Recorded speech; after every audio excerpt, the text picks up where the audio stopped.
El método de tablas de verdad es un método de decisión que nos ayuda a saber, a decidir si un razonamiento es válido o inválido. Se puede realizar de dos maneras. El método directo, que es desplegar todas las líneas de evaluación, o un método más simplificado y más rápido, el método indirecto o por el absurdo, es el que vamos a usar para trabajar. Para poder usar el método por el absurdo o el método indirecto, debemos tener presentes las tablas de verdad. Una manera fácil de acordarse las tablas es recordar los casos únicos, lo que está marcado con rojo. Por ejemplo, la conjunción es verdadera cuando ambas partes son verdaderas. Después sabemos que las otras tres combinaciones arrojan un valor de falso. La disyunción es falsa cuando ambas partes son falsas. Luego, las otras tres combinaciones arrojan un valor de verdad. El condicional es falso cuando su antecedente es verdadero y su consecuente falso. El bicondicional es verdadero cuando ambas partes tienen el mismo valor, que ambas partes sean verdaderas o ambas partes sean falsas. Y la negación me cambia el valor, es decir, si P es verdadera, no P es falsa, si P es falsa, no P es verdadera. Vamos a trabajar representando la verdad con 1 y la falsedad con 0. Este es un cuadrito que tienen en la guía de trabajo práctico que está completo. Entonces, está completado. Tienen la conjunción verdadera cuando ambas partes son verdaderas. Entonces, colocamos el valor de 1 y luego 0.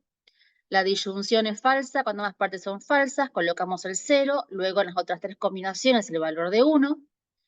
El condicional es falso cuando su antecedente es verdadero y su consecuente falso. Luego arroja un valor de verdad y colocamos el 1. Y el bicondicional es verdadero cuando ambas partes son verdaderas o cuando ambas partes son falsas. Y la tabla de verdad es la negación. Analicemos el siguiente razonamiento. Existen los neuromitos y uno de ellos es que solo usamos el 10% del cerebro. Si se usara solo un 10% del cerebro, entonces el resto del cerebro permanece inactivo. De aquí inferimos que no es cierto que solo usamos el 10% del cerebro y que esté inactivo, ya que a través de neuroimágenes se observa su funcionamiento y la existencia de neuromitos. Para comenzar a aplicar el método indirecto es fundamental el primer paso, que es identificar premisas y conclusión, ya que si hacemos mal este paso, nos queda incorrecta la traducción y ya nos queda mal todo el ejercicio. Lo que nos ayuda aquí son, en los razonamientos, son los indicadores. Tenemos el indicador de conclusión. Entonces ya sabemos que no es cierto que solo usamos el 10% del cerebro que esté en activo, es la conclusión. Y tenemos las premisas. Tenemos la primera entre corchetes, la segunda preposición que está entre corchetes y la última que está precedida por un ya que es la tercera premisa. Armamos el diccionario en donde indicamos qué letra preposicional me traduce cuál información y armamos la traducción. Para aplicar el método indirecto debemos trabajar con dos cosas, con las tablas de verdad de las conectivas, como dije al principio, y con la combinación de valores de verdad que solamente son de los inválidos, en donde tenemos premisas verdaderas y conclusión falsa. Trabajamos con esto, con esta combinación para poder comenzar a aplicar el método indirecto. Comenzamos a aplicar el método indirecto y lo primero que debemos hacer es armar el supuesto. Indicamos que las premisas son verdaderas, poniendo el valor en las conectivas, y que la conclusión es falsa, colocando el valor de falso en la conectiva principal, que en este caso es la negación. La negación me está negando la conjunción. Si la negación es falsa, lo que me niega es verdadero. Aquí nos quedó una conjunción verdadera. Según la tabla de verdad de la conjunción, si la conjunción es verdadera, ambas partes son verdaderas. Por lo tanto, Q y T son verdaderas. Lo mismo sucede en dos premisas, en la primera y en la tercera. Si ambas premisas son verdaderas, ambas partes que conforman esa premisa también son verdaderas. Aquí ya encontramos el valor de P, de Q, de R y de T. Nos queda determinar qué sucede con la segunda premisa, que es un condicional verdadero. Como ya encontramos el valor de Q y el valor de T, colocamos el valor de verdad a Q y el valor de verdad a T. Aquí nos queda un condicional verdadero con antecedente y consecuente verdaderos. Estamos aquí en la primera línea de la tabla de verdad del condicional. Y en este caso, en ninguna parte se vio que haya una contradicción con las tablas de verdad. Por lo tanto, el razonamiento es inválido. Evaluemos el siguiente razonamiento. Contamos con dos premisas y la conclusión. Tomamos el supuesto. En la primera premisa, como no hay conectivas, el valor de verdad se coloca sobre R. En la segunda premisa, la conectiva principal es el condicional y en la conclusión tenemos una conjunción que queda falsa. Solamente tenemos el valor de R. R se encuentra dentro del antecedente del condicional, pero la conectiva principal en el antecedente es la disyunción. El valor de la disyunción, en este caso, me lo da R y el bicondicional. Según la tabla de verdad de la disyunción, es verdadera cuando ambas partes son verdaderas o cuando al menos una es verdadera. Entonces ya tenemos que R es verdadera. Independientemente del valor del bicondicional, la disyunción va a ser verdadera.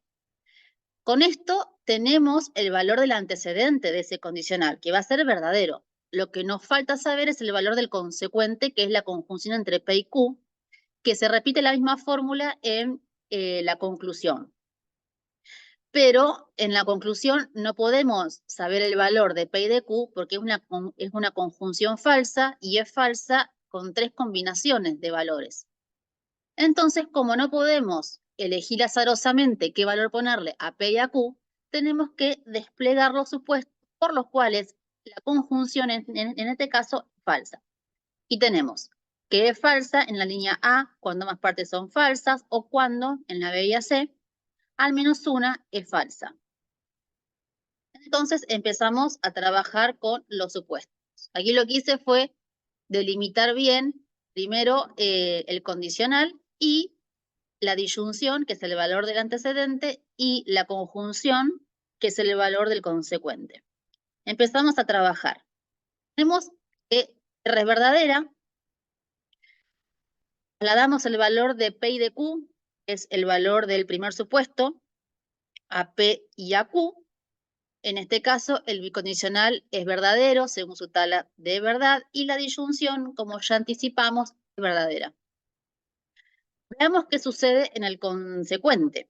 Tenemos P falsa, Q falsa y la conjunción me queda falsa según su tabla de verdad. Y evaluamos antecedente verdadero, consecuente falso. Con estos valores, mirando la tabla de verdad del condicional, es falso. Nosotros teníamos que el condicional era verdadero cuando armamos el supuesto inicial. Entonces, en este caso, se produce una contradicción con la tabla de verdad. Hallamos una contradicción, pero no podemos decir que el razonamiento es válido, ya que para poder decir que es válido tenemos que encontrar contradicción en las tres líneas del supuesto. No nos basta con encontrarla en una sola. Entonces seguimos con el supuesto B. Y tenemos R verdadera, P falsa, Q verdadera.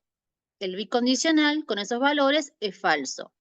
La disyunción verdadera, ya que por lo menos al menos una, que en este caso R, es verdadera. Pasamos ahora a la conjunción entre Q, que es el consecuente, y tenemos P falsa, Q verdadera, la conjunción es falsa. Y me quedó nuevamente antecedente verdadero y consecuente falso. Entonces, encontramos aquí otra contradicción. Como encontramos una contradicción, tenemos que seguir con el supuesto C. Y tenemos R verdadera, P verdadera, Q falsa, bicondicional falso, disyunción verdadera. Pasamos al consecuente. Verdadera, Q falsa, la conjunción me queda falsa y nuevamente tenemos antecedente verdadero y consecuente falso. Como encontramos contradicción en las tres líneas de los supuestos, sí podemos decir que es válido. Siguiente y último ejemplo, contamos con un ejercicio que tiene dos premisas y la conclusión. La conectividad principal en las dos premisas y en la conclusión es un condicional. Entonces, el valor de verdad se va a poner sobre el condicional. Y nos queda ambas premisas verdaderas y la conclusión falsa. Ahora tenemos que ver por dónde podemos seguir según las tablas de verdad y los casos únicos que encontremos. Por las premisas no podemos seguir porque tenemos condicionales verdaderos y es verdadero en tres combinaciones posibles, pero sí podemos seguir por la conclusión porque es un condicional falso. Y es falso cuando tiene antecedente verdadero y consecuente falso. El valor del antecedente lo da la disyunción y el valor del consecuente lo da la negación de T. Entonces colocamos los valores. En la disyunción el valor de verdad y abajo, sobre la negación, el valor de falso que me está negando a T. El valor de P y de Q aquí no lo podemos saber porque es una disyunción verdadera y como verán aquí en su tabla es verdadera en tres combinaciones. Entonces solamente disponemos del valor de T, que si no T es falso, T es verdadero.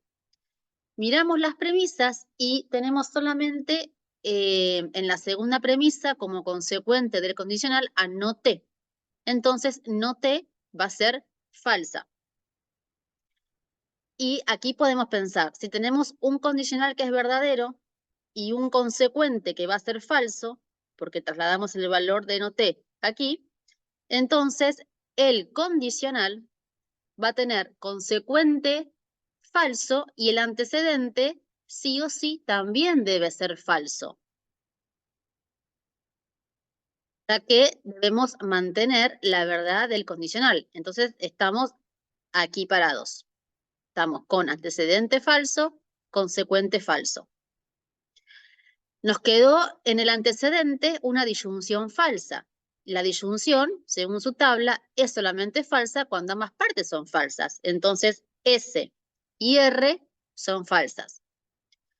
Podemos movernos a la primera premisa y ya encontramos el valor de S y de R. Entonces nos queda R falso, S falso. Aquí están R y S en una conjunción. Entonces la conjunción me queda que es falsa. Esta conjunción es el consecuente del condicional.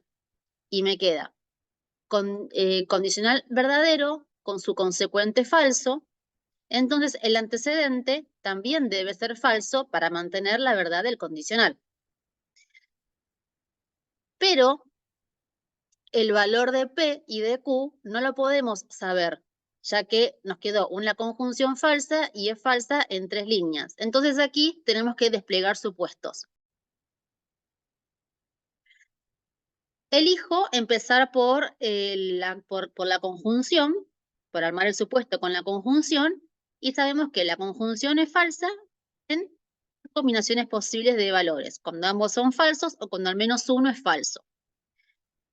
Entonces, tenemos primer supuesto, el supuesto A, P falso, Q falso, y estos dos valores los trasladamos a la disyunción que se encuentra en la conclusión como antecedente del condicional. Nos queda falso, Q falso, y aquí encontramos una contradicción, porque teníamos inicialmente que la disyunción es verdadera, pero si ambas partes son falsas, la disyunción me arroja un valor de falso. Entonces aquí encontramos una contradicción. Como encontramos una contradicción, no podemos ya decir que este razonamiento es válido, porque para que sea válido, nos tiene que arrojar contradicción en las tres líneas de supuesto. Entonces, si encontramos contradicción, continuamos con el siguiente, con la línea B.